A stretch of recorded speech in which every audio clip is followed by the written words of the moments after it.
Someone called Deb emailed me and said, "Have I got the swim for you? It's in Hawaii." I knew I had to respond. So this podcast features Deb, Ryan and Stefan, and we talk about some fucking cool swims in Hawaii. Welcome, Ryan, Stefan, Deb, to the podcast. I'm really delighted to have you. I wonder, could you just briefly introduce yourself? And then, Deb, I'm going to ask you to tell us why we're here. Ryan, maybe we could start with you. Sure. So my name is Ryan Leong. I am an open water swimmer in Hawaii. And I don't know what else to say. I found a love for the ocean. It's way better than following a black line. My name's Stefan Ranke. I'm also an open water swimmer. I have been involved with swimming since the 1960s, and have been in the open water in Hawaii since the 1960s. Though I spent a lot of time in the pool before I got the open water bug back. Fantastic. And Deb, the troublemaker.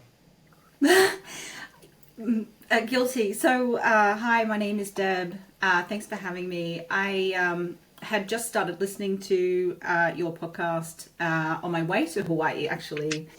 And when I came back, I just kind of thought, well, it would be wonderful to connect you with Ryan and Stefan. I didn't know I would be brought in at the time. I thought I would just be the connector. But here I am. I am an open water enthusiast. I won't say swimmer. And I'm kind of quite new to the sport. I had followed the black line Ryan talks about quite a lot. And really kind of started doing open water swimming about 2 years ago. I'd done the Great North, which is a super inclusive, competitive lake, participant-based lake swim, and then put my attention to Coniston, the end to end, the 5.25 mile. And I just remember doing that and just thinking while I was doing it, because there's a little bit of time up your sleeve, I think I'm going to go to Hawaii next year. It's a little bit colder, it's a little bit lakey. It's time to go tropical. And so then I started to do some research, and it takes time, right? Because particularly in Hawaii, there's grassroots efforts. And I was pretty clear on, I wanted it to be a couple of weeks. And I'm Australian originally, so my father flew us over there when I was 6 years of age, and he was a cliff diver and a surfer, and so made us kind of watch up at the North Shore, and I still remember that quite young. And then I kind of, because it's a 10-hour flight, you can head over a couple of times, but when you come from England, it's an 18-hour flight, so you kind of need to make it worth your while. So I kind of did want to do the North Shore. I wanted to do the North Shore, but it was a surf break, and I thought that I didn't want to be the English tourist who got stuck in the middle of it, so I thought I'm probably going to need an escort. And so I also want to call out Chris Gardner, because I managed to reach out to someone who used to own the North Shore Swim Series, and I said, look, would you mind escorting me for about a 5K swim? So he I think he was a bit curious as to who this person was, because I just reached out to him on Instagram, and he said, listen, I do it for friends. I don't do it officially. And I said, well, I'll be your friend. Can we do this? And then when I landed, I was pretty jet lagged, and I was really open with him and just said, look, I'm jet lagged, but 2 days should be fine. We'll be okay.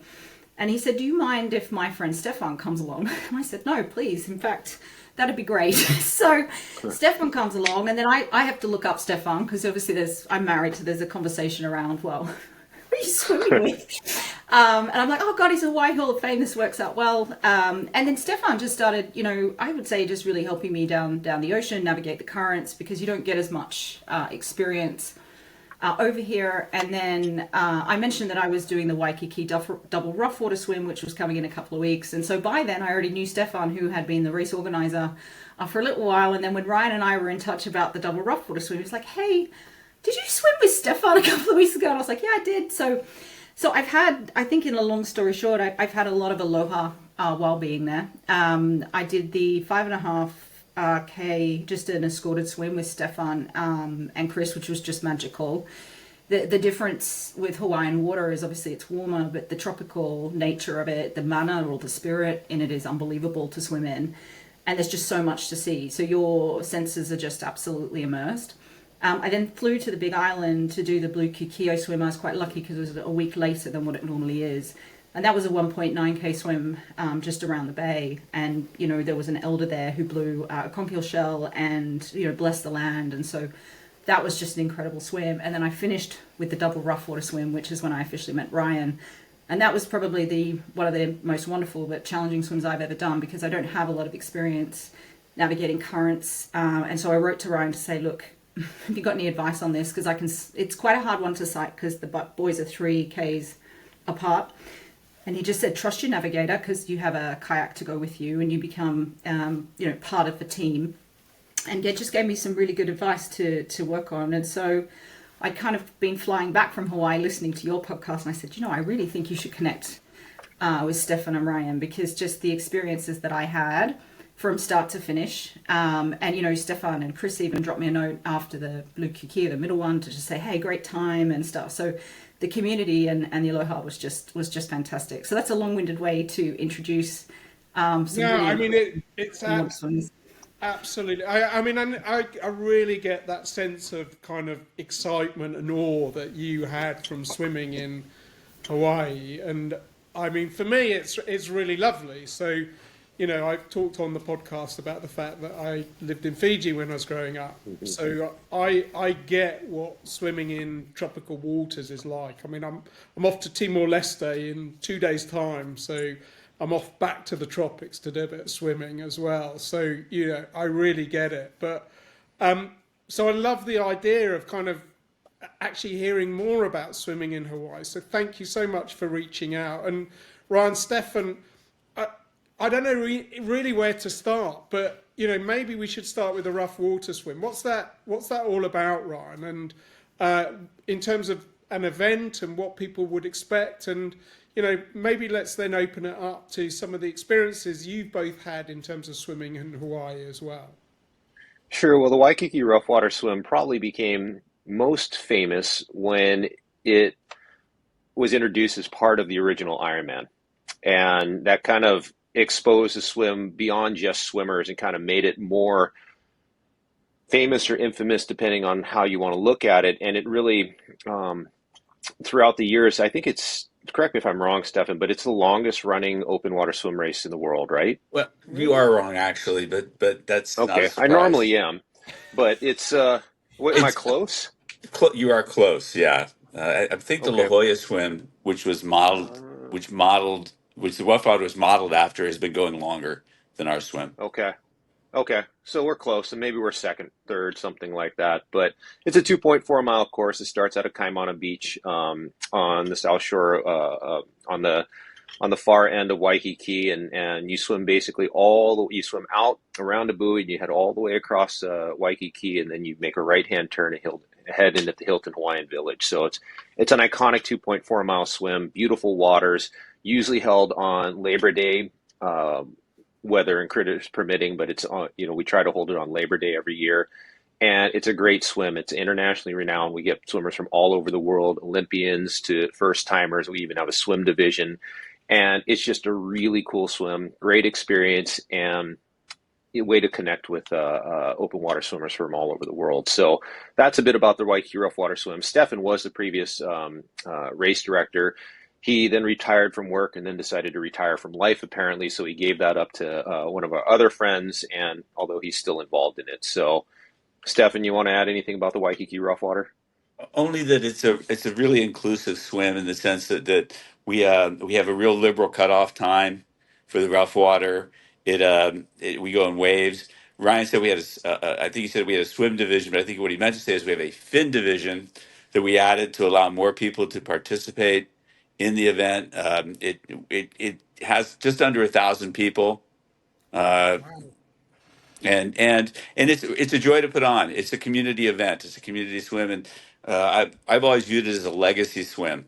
That when and we're involved in the committee, but we're not the race organizer. We're the caretakers of the event, making sure that it lasts for another generation. I mean, it sounds awesome, and I'm already starting to think about booking my tickets. So, it sounds exactly the sort of swim which, in terms of distance, sounds very doable. Is there anything people have to watch out for in the swim? Deb mentioned currents and things, and you've got safety boats with kayakers. There are other things around you just to kind of make sure you're okay as a swimmer? Ryan, let me add something in. The swim that Deb did was actually a slightly different swim. That's our other swim, and that's the one that Ryan is the race director for, and that's the double rough water or the long swim. Oh, And so, okay. and so that one's that one's a little bit tougher. Ryan, why don't you talk about the one that you're responsible for? Oh, I hate responsibility stuff, and you know that. But the double rough water is, the rough water is so much fun. Let's turn around and head back the other way and do it twice. So instead of going that one direction across Waikiki, there's a red channel marker buoy that we use at a turn buoy that's right out from the Hilton Hawaiian Village where the traditional rough water swims, and we loop swimmers around that and we swing them back the other direction so they start and finish at Kaimana Beach. So that ends up being right around 7K on a straight line, but most people don't swim a straight line, so you get a little bit extra in there. And that is a much smaller race, a much more intimate experience. It was created in 1980, and I'm sure Stefan will probably correct me if I'm wrong on that, but 1980 by a gentleman by the name of Jim Anderson, who's in the International Marathon Swimming Hall of Fame as a race director and administrator. And so he's run that, I think, all the way through maybe 2014 or 2015 when he handed that off to the Waikiki Rough Water Swim Committee. So the Waikiki Rough Water Swim Committee now runs both the Waikiki Rough Water and the Double Rough Water, otherwise known as the Long Swim. And that one ranges, well, the Waikiki Rough Water is, close to 1,000 participants. The Double Rough Water is much smaller. I think the highest year was somewhere in the 80s, and the lowest year was right, in the low 20s. And we average somewhere around 40 to 50 swimmers each time. And we pair a swimmer with an escort, or they can swim with a swim buoy.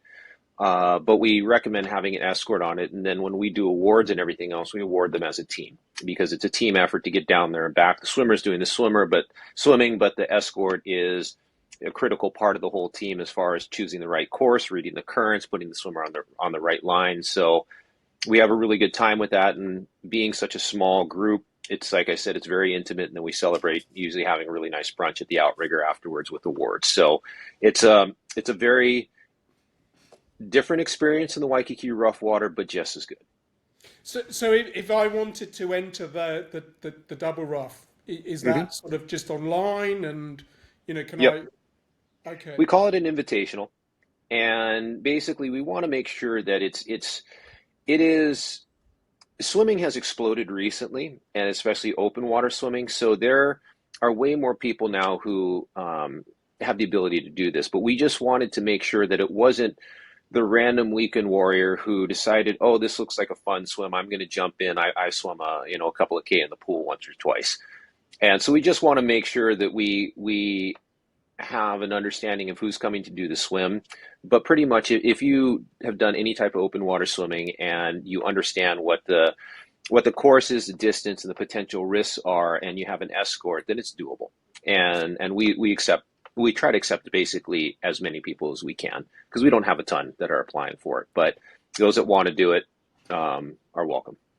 Amazing. And so Deb, did you have to sort out your own escort to go with you, or is that something that you provide, Ryan?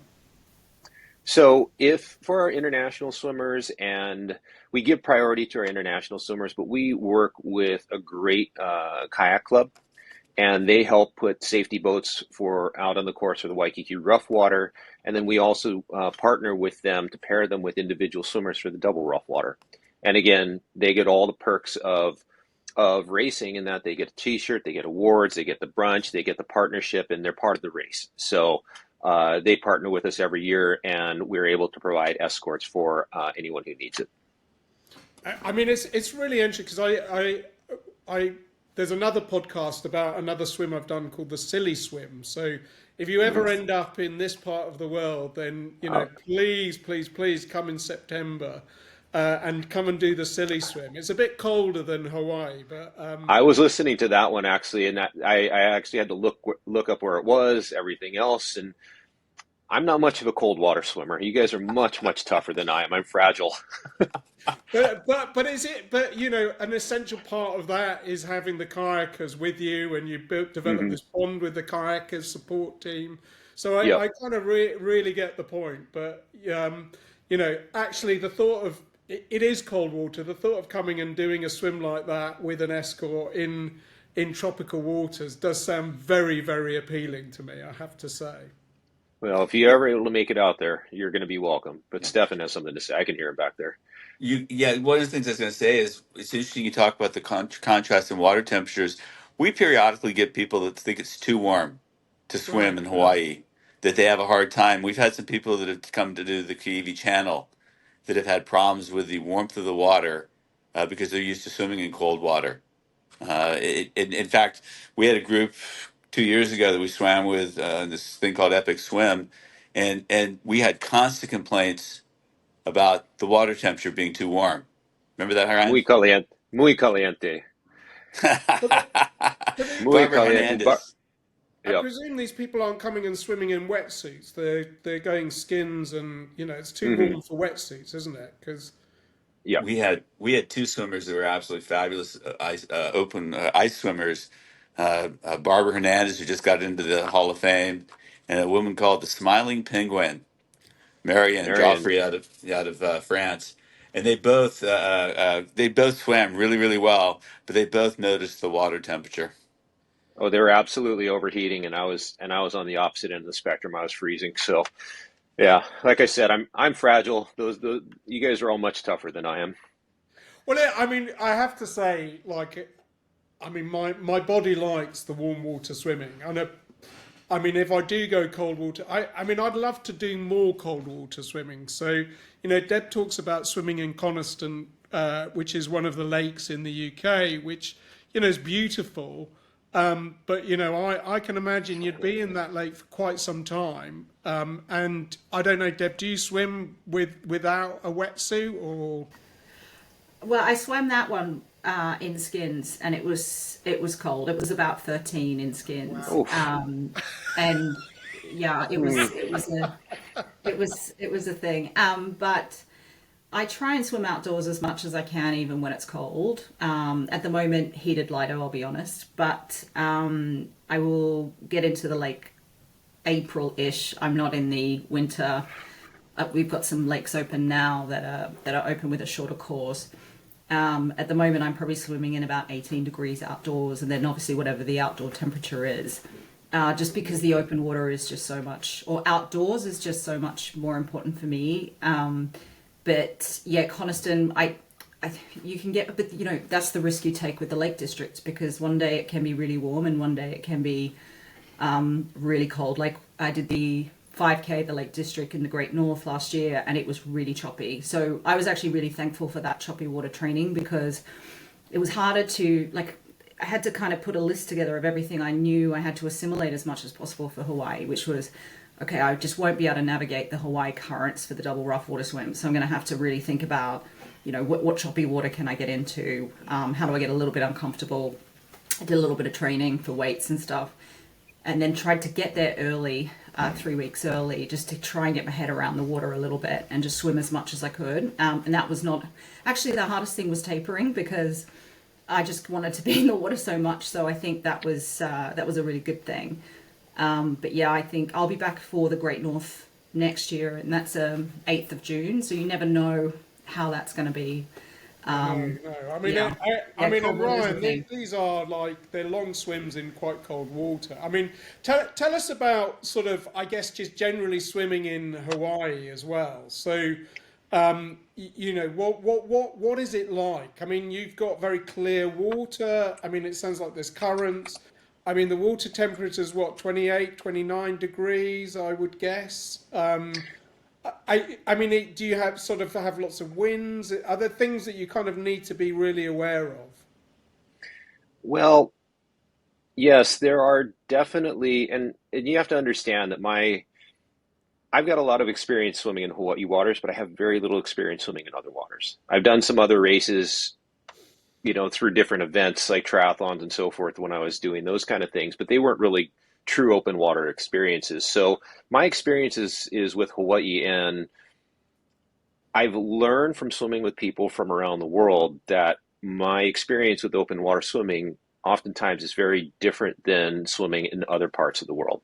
Just because we are on an island, we are exposed to more winds and currents and so forth. And those are going to be some of the common things I think you're going to experience out here. A lot of times, I think if you are swimming in a lake, you can pretty much look and go, okay, I'm going to go swim from point A to point B and not really have too much of a concern as far as something outside of your control saying, no, you're going to go this direction, versus where you want to go. And that's what we have a lot out here in Hawaii. We have tidal-based currents, we have swell-based currents, we have a mix of both, and we have trade winds for most of the year blowing from the east-northeast. And you get used to dealing with those conditions, knowing where to swim, when it's safe to swim certain areas. But just coming out to Hawaii and saying, hey, I'm gonna start swimming open water because I'm a strong swimmer, and you jump in, it's going to be a very different experience, and not necessarily, we want to make sure everyone has a good experience when they're doing it, and people might not have the best experience if they just jump in and swim in place for 45 minutes without going anywhere, or get taken into some coral or something like that. So there's definitely a lot of elements that I guess I didn't realize because this is where we exist, this is where we swim. So it's kind of become second nature on how to read these currents or predict certain things. But from swimming with people all around the world, I've learned that there's definitely some differences and some challenges based off of the elements that we have. Cold definitely isn't one of them, but there's other things. Let me correct the temperature. Our temperatures are usually between 24 and 26 C. I had to look up C to F on my iPad to make sure I got that right. We're not quite as high as you mentioned earlier. Right. It's interesting that Ryan mentions bringing people from all over the world. We had a UK swimmer came and swam with us a few years ago out on the west side. Says the greatest thing he ever did. The guy's a world champion swimmer, and he wore fins because he didn't know what to expect out there. Remember that, Ryan? Oh yes, the faster they are, the more often they seem to bring fins with them. Even Olympic So gold medalists wear fins yeah, it when was they kind get of into funny, open but yeah. water. I mean, and Yeah. that for him, that's just trying to get used to what the currents are like, and because I guess for many people the thought of Hawaii, everyone understands it's a sort of a series of islands, but the islands are quite far apart, and I guess they have their own sort of microclimates as well. Is that right? So when you're sort of thinking about sort of swimming in Hawaii, it's going to be different in different places, isn't it? So the reason I'm sort of saying that is when you go to somewhere like the Isles of Scilly, all the islands are very close together. So what you're swimming in is the water that is influenced by the proximity of the island. So you always see the bottom, for instance. You don't. It's never so deep that you kind of don't see that, which is kind of really quite comforting. But I'm guessing if you're sort of out in Hawaii, the bottom disappears pretty quickly, doesn't it?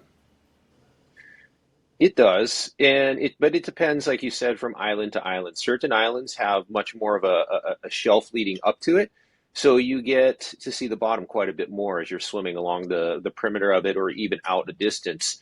Whereas other islands, like the Big Island, it drops off very, very quickly into very deep water.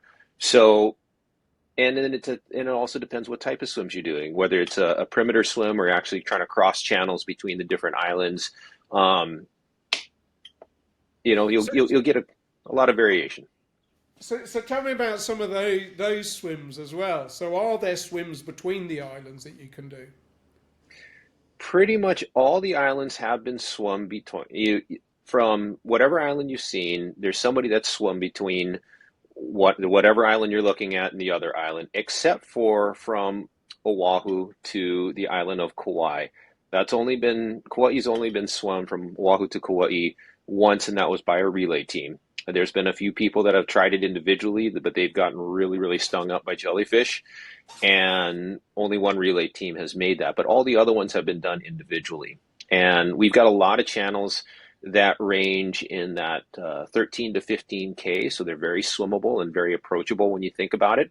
Distance wise, they're a long swim, but it's not a giant commitment that might require some night swimming. And then we have other ones that if you want much longer, you can get much longer. They're 45 plus K between Kauai and, or I'm sorry, Molokai and Oahu, and then even a bit longer between the Big Island and Maui. So there's options for you, and then also to be besides the channels, there are coastal swims, and I think we're kind of discovering that as well. We were, I don't know, Stefan or myself. I'm speaking for Stefan now a little bit, but the channel swimming is kind of what drew us in.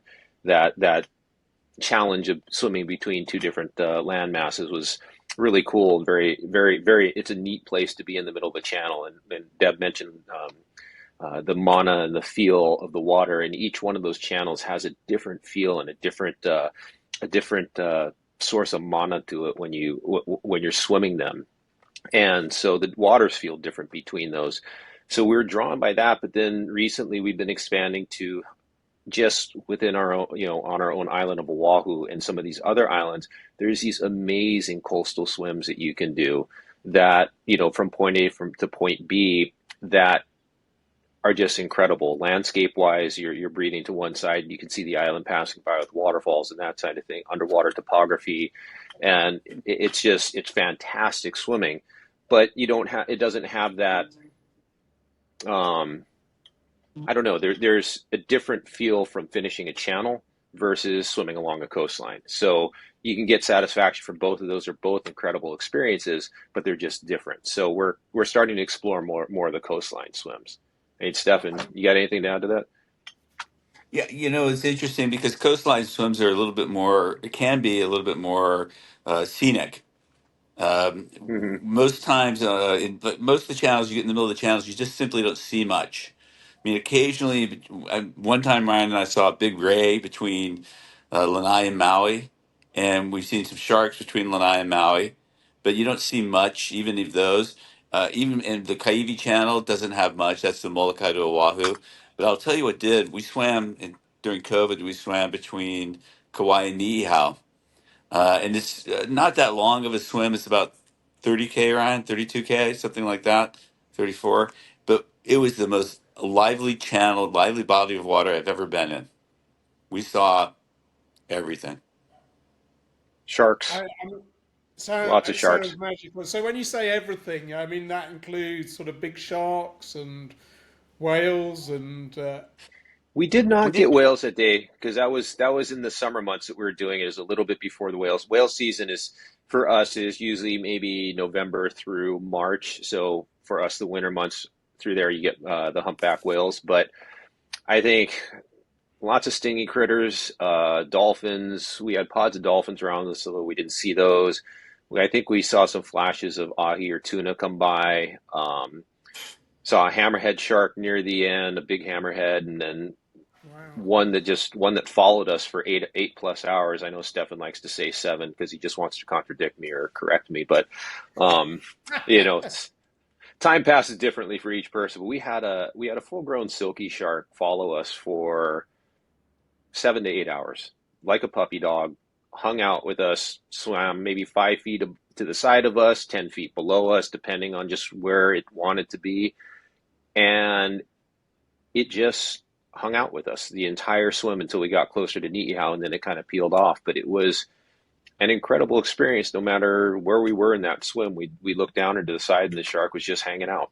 And you just can't get that in a pool, and I, it is you know, such a cool experience. Ryan, I have a recollection of seeing some big schools of Yeah, game fish during that yeah, swim. I mean, that's why I say everything. I thought we saw birds hunting the fish. I saw some big yeah. schools of fish. And I actually remember seeing dolphins while we were swimming. And Oh, after okay. we swam, I saw dolphins. I didn't see the hammerhead because you were so far ahead of me. Um, No, I was not. No, that was no. I heard the dolphins. I never saw them. I know the boat saw them. I didn't realize that you had seen them. That's yeah, super cool. Um, yeah. yeah, that water was different between those two. And like I said, each channel and each body of water, even though they're within close proximity to one another, relatively speaking, they have different feels to them. So it's kind of cool to get in those waters and kind of experience that. I You mean, know, can you just talk a bit more about the whole concept of manner to me as well, because I mean I understand it, I think, because I was in this river in Finland, and there was something about the water which was different in this river, and it was almost like the river was talking to me. I mean, I don't quite know what was going on, but there was something very different, and I would have described that as manner. There was a feeling in the water that was beyond just being wet, to be honest with you, is the best way I can describe it. But is that what you're kind of talking about? Is the sort of essence of the water? I think I think mana might be perceived differently from person to person. And I don't know. I mean, Stefan, do you know the specific cultural definition of it here in Hawaii? I know there is It's one here. the spirit and the essence It is the is mana. just in general, right? In general. General, yeah. And that's so I think, everyone can experience that, and each place can have that. And it's just exactly what you described, Dave. It's a feeling. You can't, and it's going to impact each person differently. Um, it's hard to describe. I mean, for people who don't swim and have maybe traveled a little bit, there's been places that I've traveled to where there is a feeling in the air or about the place, a spirit, a feeling. I don't know what else to call it, but it's a tangible part of the experience, even though it's you can't physically touch it or see it or anything else. And that's kind of what it is in the water and the channels and the different areas out here. There's another sense there that you I don't know that just becomes part of it. I mean, I completely understand it. I mean, I've had the converse where I've looked at bits of water and not liked the feeling of those Hmm. bits of water. And I've had to look. I mean, it's one of the.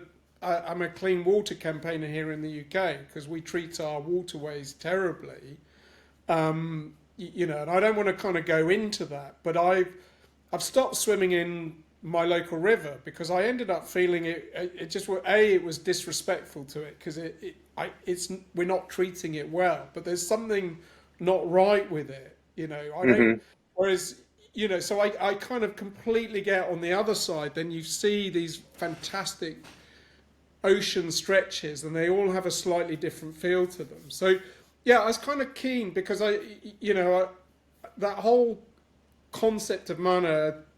I mean, I kind of know it from going to like Fiji, where you kind of get off the plane and you breathe the air and you go, oh my, it's like Hmm. something entirely different, and you kind of feel that difference in your soul. So I really get it. So thank you. That's sort of really helpful for me. Um, I just wondered, what are your both of you? What are your favourite swims in that you've done? I mean, I'd love to kind of hear about those as well. You want to start, Stefan? I mean, there's been a lot, but Yeah. it, Yeah, it's hard to pick a single swim. I am tell people that my favorite place in the entire universe is right in the center of the Ao Channel, which is the channel between Maui and Lanai. It's my favorite place. I like to stop there. We feed there, and I can look and I can see Molokai. I can see Maui. I see Lanai, and realize I can go to any of those islands that I want to go to from that point. And it really is one of my favorite places in the universe. I will swim the Maui Channel, the Ao Channel, any of the Maui County channels. Drop of a pin. Someone says, "Let's go do it." I'll do it on the drop of a pin because it's just great swimming. In fact, we're going in March. We're going to take a couple. I have a couple friends, first timers, who've never done a channel before. That I'm going to take over, along with the godfather of the channel, Bill Godding, who's going to come and do it for the Maui channel for probably the what do you think, 25th, 26th, 27th time, something like that. Yeah, something like yeah. that. So it's a beautiful swim. But favorite swim, I think the swim around Maui, which is a series of swims. I think that was it was absolutely amazing. So how far is that then? Uh, I don't a Oh, long way. I truly don't know how far it is. I mean, it took us. I don't even know how many days we swam. 14 days, Ryan? 15 days? it, it Wow, I was love it was that. 13 days plus Okay, the extra. Molokini swim at the end. Yeah. So it took 13 days, and we're averaging 6 to 8 hour days, sometimes a bit more. They want what they were saying, it was somewhere around 240K ish, but it was, I mean, it was a beast of a swim. It was a beast of a production. There were swimmers from all over the world. Some of the best open water swimmers in the world were there, and it was to raise. There was a lot of components to it, and I think you'll be seeing more about it in the future. One of them was, you're talking about the pollution of the waterways and so forth. One of them is a swimmer from the UK, Amber Keegan, swam with us. I don't know if you're familiar with her, but she Yep. just did she swam the Thames, right? For surfers against sewage, but she was there as Amazing. well. I met her. So she came swimming. But in fact, I said you can't swim our stretch of river because it's so polluted. So I stopped Amber from getting ill, I hope. So Oh, was that she got sick? But okay. after the swim, she got sick. But Well, there you go. they did mention that there was a stretch where they couldn't swim. So that was at your portion then?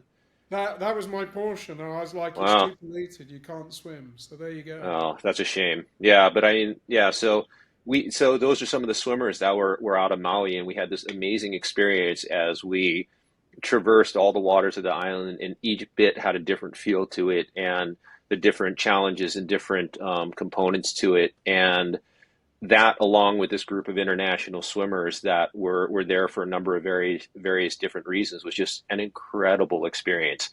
Where we were together for 3 weeks. Um, the organizers had planned the swim. They were filming it. They were doing a number of other things so that they intertwined cultural components to it. So we got a lot of education along the way. We had some kapuna, some elders who were educating us about different areas of the islands and certain meanings of things. And we were together for 3 weeks with the only goal of swimming and learning and experiencing, and that's going to be a hard one to top. Um, be a very, Well, very hard one to top. that one sounds awesome. Absolutely awesome. So It was incredible. and was that just a one-off swim, or do you sort of say there might be other sort of opportunities to do that, or? Well, I think they intended for it to be more of an ongoing thing, but I think the organizers realized that the logistics of trying to put on swims like that is pretty overwhelming. I mean, you had safety, you needed escort boats, you needed uh, safe landing spots, safe launching spots. It was quite a process. So I still look back at it, and Stefan, I don't want to speak for you, but I think we're on the same mind in that. And I'm still shocked that we pulled it off. It was Yeah. a lot. And to the organizers' credit, they were swimmer focused, swimmer centric, Hmm. and they really tried to give us as good experience as possible. I'll tell you though, in my mind, one of the best parts about it was the cultural interaction. I mean, I grew up in Hawaii. I was born on the mainland, but I grew up in Hawaii, and I was learning things that I'd never knew and never been exposed to. Hmm. It was for me a really fantastic experience, both in and out of the water. Well, I mean, it does sound like a really, really superb thing to have done. But Stefan, I love what you say about your favourite place in the universe. I mean, if I do come to Hawaii, if I wanted to swim there with you, how long a swim would that be to get to the middle point of the channel? I'm going to tell you a funny thing about that. We swum that channel 3 hours and 40 minutes before. Wow, We swum that channel in 8.5 hours. wow. And during the Olympics, and I blame Ryan for this. Ryan sets up this. We're going to do 3 channels in 3 days, each of the channels. And then Ryan goes off. He became the swim coach for American Samoa and ends up going to Tokyo for the Olympics and leaving us back in Hawaii. So we go to the channels without him. And 2 of those 3 days, I didn't finish because the conditions were so bad. So, yeah, how long does it take to get out there? It depends. That's the wonderful thing about open water swimming. We encounter a lot of people because we also are part of the Kiwi Channel Association. There's 10 of us managing members that help swimmers come in who want to swim the Kiwi Channel as part of the Ocean 7 Challenge. And we'll do the ratification. We can organize a swim for them if they want, or we can just provide the ratification services. But you have people out there you have these very motivated individuals. A lot of times they end up being type A. They just they're used to success, and they set these goals, and they want to crush these waters, and they're going to have these incredible swims, and they're going to set records and so forth. But I think what a lot of people don't realize, or what people do learn along their open water swimming journey, is that you're not in control. You can swim from point A to point B, but all that stuff in between, especially when you start getting into the ocean waters and channel swimming and things where there's more than just your own physical capabilities, you're not in control. And you could execute your best swim in the world and still not finish. So I think that, is part of the lure for these types of open water swims. And I think people who are just focused on setting records will have a very short lifespan in this type of sport, or they'll start narrowing things down to places where they can set records, or it's a lot more controlled environment. And then you have other groups that are more in it for the adventure of it. They want to try and see if they can do it regardless of how long it takes. So it could take 3.5 hours, like Stefan's saying, but then when you have it and it takes 3.5 hours, and you're still swimming at 3.5 hours and haven't made the midway point, it takes a special person or a special individual mentally, physically, to continue going. And it's, an interesting sport in that way, or an interesting activity in that way, because if you've done it the entire channel in 3.5 hours and you haven't made midway of that same channel, it's pretty easy just going, I don't want to do this, and get out. But it's that overall experience that from start to finish, that journey, that really makes it special, or I don't know, incredible in a lot of these ways. I mean, and I think this is so important, because it's the journey is really the thing, isn't it? It's like the experience is that, like, and I really take your point. If you want to break records and you want to do fast swimming, I mean, I was having this chat with someone yesterday who in a pool, and he's perfecting his stroke because he just wants to go as fast as he possibly can. Yep. And I was like, I really like that, because you're being really like, Yep. that's your goal and objective. So he's sort of moving his finger slightly just to give him an edge. But he was like, the thought of going open water swimming just doesn't do it for me. And I was like, well, I'm quite happy, content to sort of be a plodder, to be honest with you. But I love the whole sort of setting yourself a challenge, and whether you make it or not is just participating in that challenge, particularly in the ocean, because the ocean is just such a formidable, beautiful experience to be. And I think if the water's between 24 and 26, it really does help. Hey, Debbie. 100%. 100%. It makes it much more pleasant. So Debbie, can I ask you, because I think you sort of right at the start, you talked about acclimatizing slightly before you did swim. So, if I was to sort of head over to Hawaii, I mean, the jet lag is a killer for a starter, isn't it? But actually spending a bit of time to kind of get used to the water is a good idea. So if you're going to do a longer swim, it sounds like it's worth giving yourself some time to do that. Do you think? Well, yeah, I mean, firstly, I'm not an expert by any stretch. I think I was just trying to approach a bit of what do I need to enjoy the swim, right. and I was very clear on the unknowns. And so I just wanted to, like, I had mapped the 3 weeks it was a mixture of holiday and adventure swimming, and had mapped the Waikiki Rough Water at the end of the holiday, right. So I could get through the jet lag, because it is 11 hours. So you kind of really need to be realistic. I think there's a lot of different tricks, but it technically is a day, an hour a day, right? So let's say it takes a couple of days. Having said that, I tell you, jet lag is super enjoyable swimming. So it was harder on the way back when we landed, and it was quite dark and autumnal. But I would recommend, it depends how confident you are, right? I just wanted to really kind of get my head around doing it, and Kaimana was different to the North Shore, and I really echo what Ryan said, and I think I was just super lucky in terms of what happened for me to that first swim, to have Stefan there. But then it was different to the Big Island. I swam on Harpuna Beach most days, and A Beach. There's a beach called A Beach there. So it was more to just get used to the salt as well, and a little bit around the temperature. I did not have a problem with the water being too hot. I'll tell you now, I really loved it. But I would recommend it, because I think I heard you on the Silly Swim talk about race nerves, right? And you just want to be able to go, okay, what are the things that are going to worry me? Okay, I'll put the best plan I can together. It still wasn't perfect. And the other thing is, in Hawaii, everybody's very, very quick.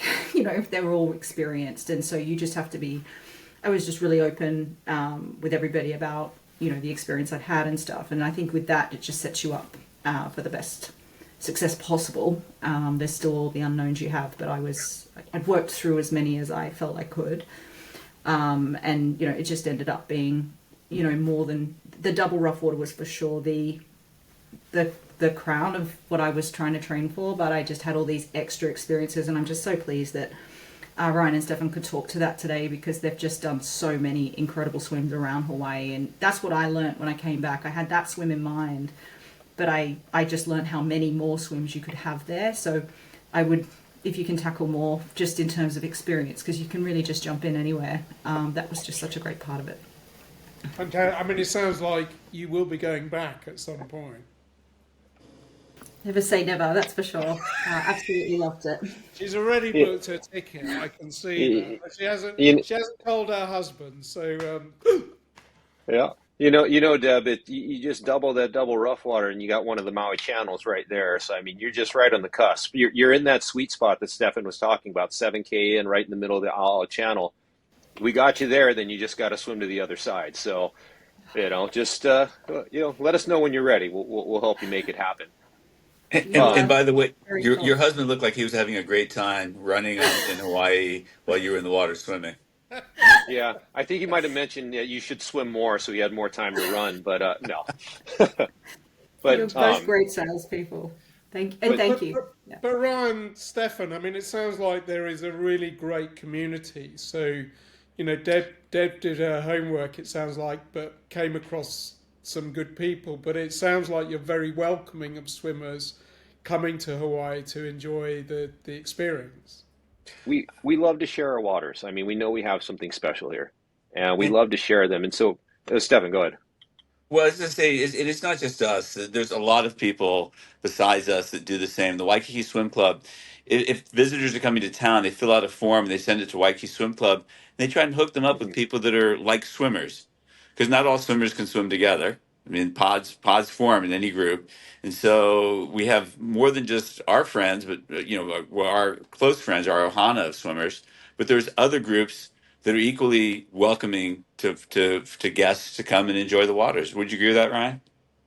Yeah, so depending on what your speed is, you'll get placed or you'll be put in contact with different swimmers who you could probably swim with. And I'm kind of glad you guys brought this up, because that's probably one of the more important things is when it comes to open water swimmers, open water swimming, I would say the experience is always much better when it's shared, and it's also much safer. So especially when you're swimming offshore waters, there are people, I mean, we're all physically capable of going out and swimming 5, 10K, whatever it is. But when you get offshore and you're in the open water, it's not safe to do it by yourself, or it's just not smart. You take your chances. You can't just stand up if something goes wrong.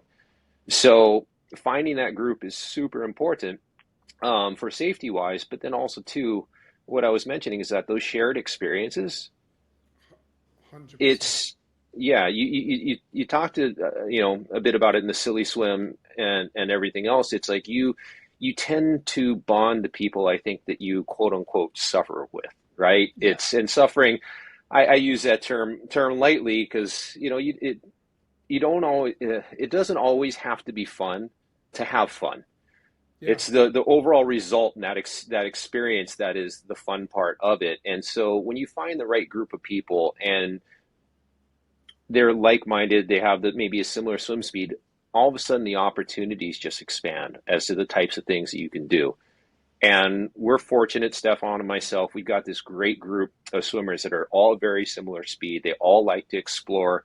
Pretty much everyone carries a GoPro or some sort of recording device with them when we swim. And if we see a shark, we're chasing the shark. The shark's not chasing us because we're trying to get pictures of it. Dolphins, turtles, whatever, same thing.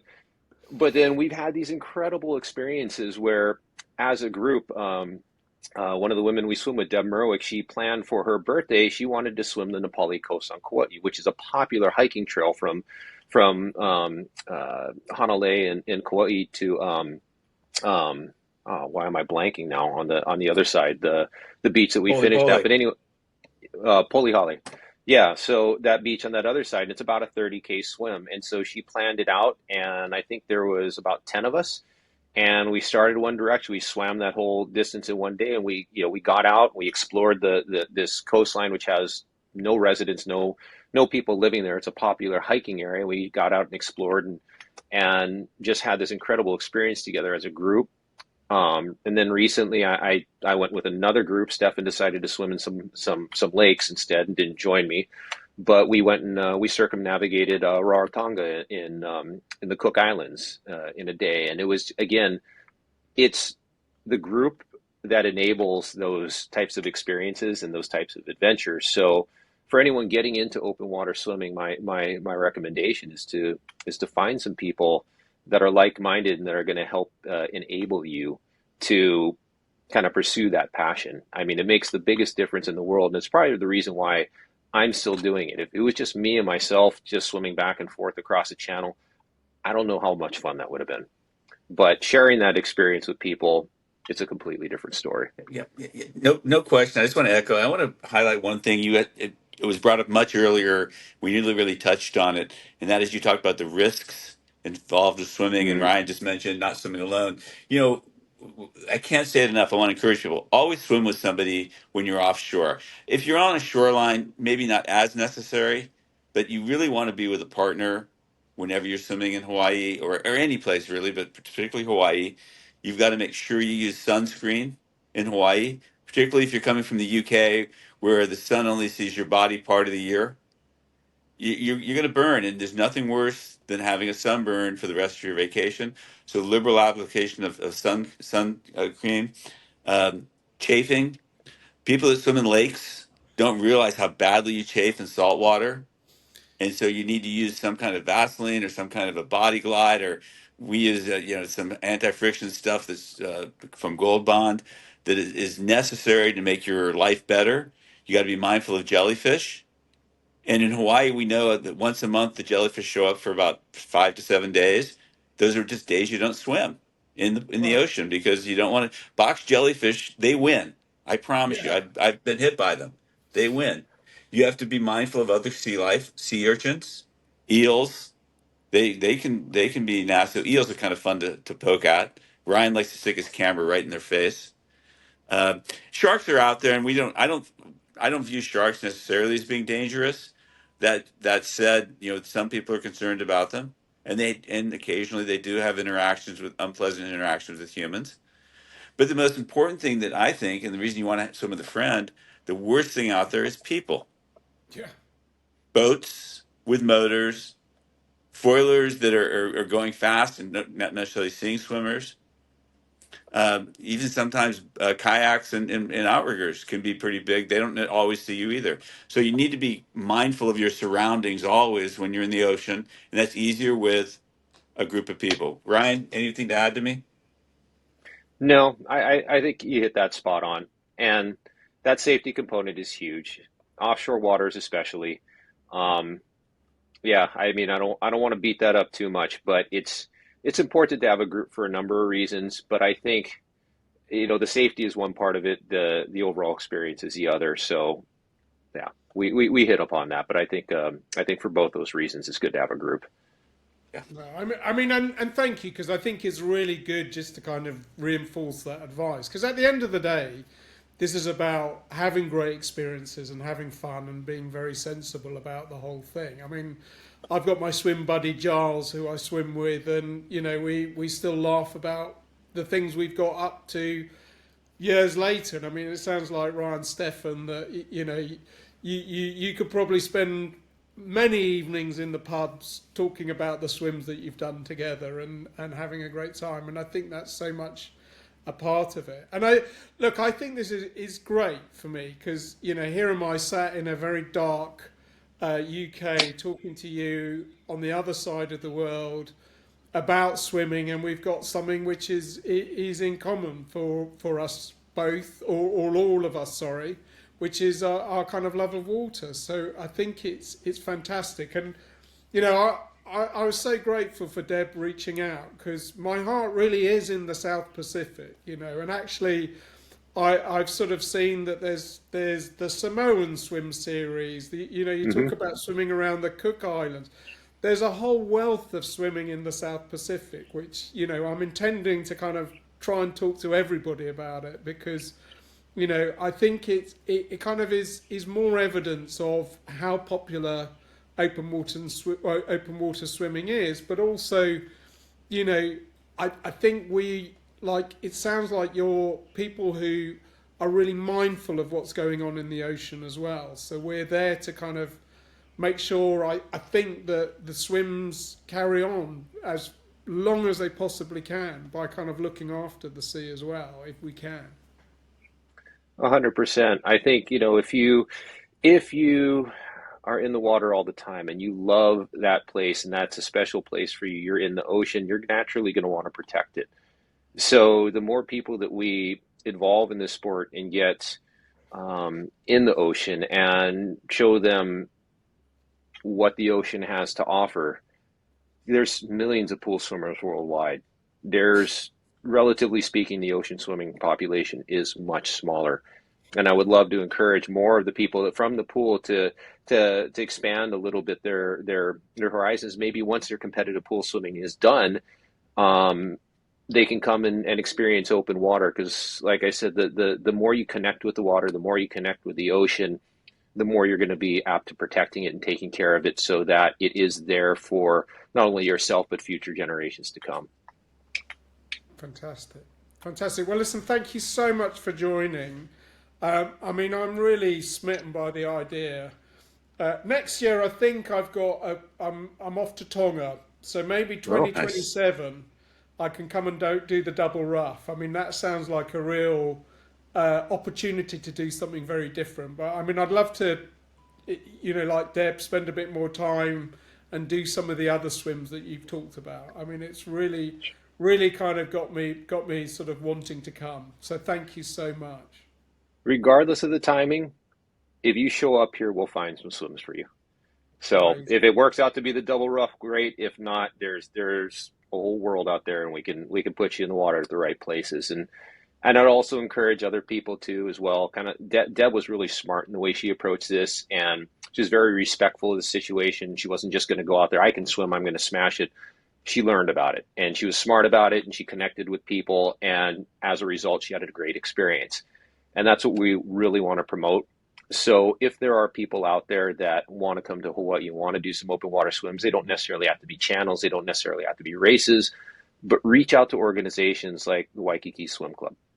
Also, the Ki'iwi Channel Association. Granted, we focus on the Ki'iwi Channel, but if somebody wants to come out and swim our waters, reach out to us, and we will again help connect you with the right people. If it's not us ourselves, that can take you out. So, yeah, we're happy to promote swimming in Hawaii in any way, shape, or form. So reach out to us.